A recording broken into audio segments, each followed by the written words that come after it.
Hello everyone, Tommy's Reptiles here, and in this video I will be going over some things that you should know if you plan on getting a pet turtle.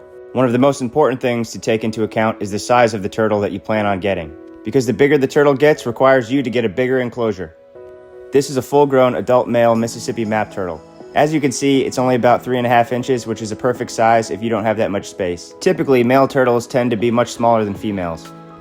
This turtle right here is a female diamondback terrapin, and she's not even done growing yet.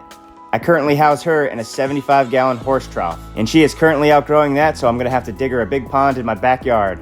Here is the temporary horse trough that I have her in. It's pretty basic, but it's everything she needs for now. Since I keep her outside and she gets natural sunlight, she doesn't need any kind of UVB bulb. But she does require a basking spot which can allow her to get completely out of the water to dry off. And she also requires a filter to keep the water clean. When I build her a pond in the backyard, I'm also going to have a lot of land area, so if she needs to deposit eggs, she can. It's important for most female reptiles to have some kind of substrate that they can dig around and lay eggs in. I usually completely empty out this horse trough at least once every other week to give it a good cleaning. And as you can see, the algae builds up pretty quick, which is not really bad for the turtle, but I just don't like the way it looks. So I'll need to run to the pet shop and get some algae removal. Once I build the pond in my backyard, it'll be easier to manage the algae because the plants that I plant in there will help manage the algae. As far as turtle diets, I try to give them a wide variety of food to give them the nutrients that they require. This terrapin doesn't know where her snack is, so let me give her some help. Her absolute favorite thing to eat is shrimp, but she is an eating machine and will eat anything I throw in that water. So if you keep a turtle outdoors, you don't need any extra lighting and you don't need a heat element depending on where in the country you live and what type of turtle you get. This is my indoor turtle tank, which houses a male diamondback terrapin. If you plan on setting up a turtle tank, some things you'll need is an aquarium filter, an aquarium heater, a heat light, a UVB light, a basking spot, substrate, and decorations. A substrate hack is that you can go to Home Depot or Lowe's, buy children's play sand, you get a 50-pound bag, you rinse it off, and it's only around $5, versus a pet shop where a small bag of sand is like 10 times the price. As far as the filter goes, you should get a filter that's rated for a higher amount of gallons than your tank actually is. For instance, this is a 60-gallon aquarium and my filter filters 250 gallons per hour.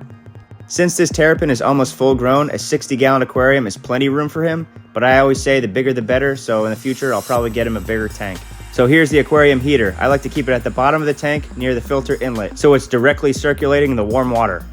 I recommend getting a heater that you can control the temperature yourself. I program my water to 78 mainly for the fish. This is my diamondback terrapin's basking spot. It's a piece of driftwood from the beach.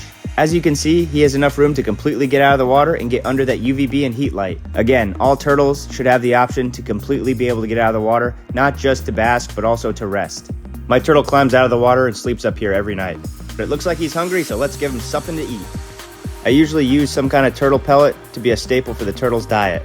And every so often I give them things like shrimp or insects. They say that you should feed a turtle the amount of food that could fit inside of its head, because I believe that's around the same size that their stomach is. I have a power head in this tank to make a nice current to mimic the current that this turtle would be in the wild. It's also nice enrichment for him to have to swim around and go catch one of the pellets. I like keeping fish in my turtle aquariums mainly because I like fish, but also they help clean up the tank when the turtle makes a mess with his food.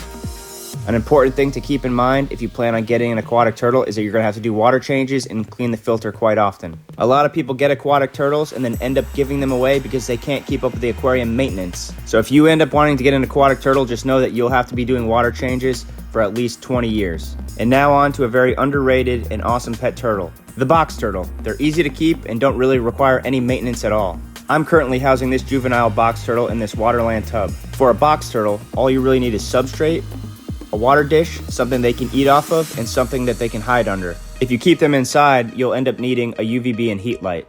They are great eaters, very personable, and in my opinion, one of the best pet reptiles that you can get. When they're babies, they mostly just like to eat insects, but as they get older, they eat more fruits and veggies. When keeping box turtles, the only thing that you really need to do is change out their water and feed them. If you live in part of the country that gets winters, you can still keep them outdoors. They just need a place that they can burrow under to brumate. Brumation is kind of the reptile version of hibernation.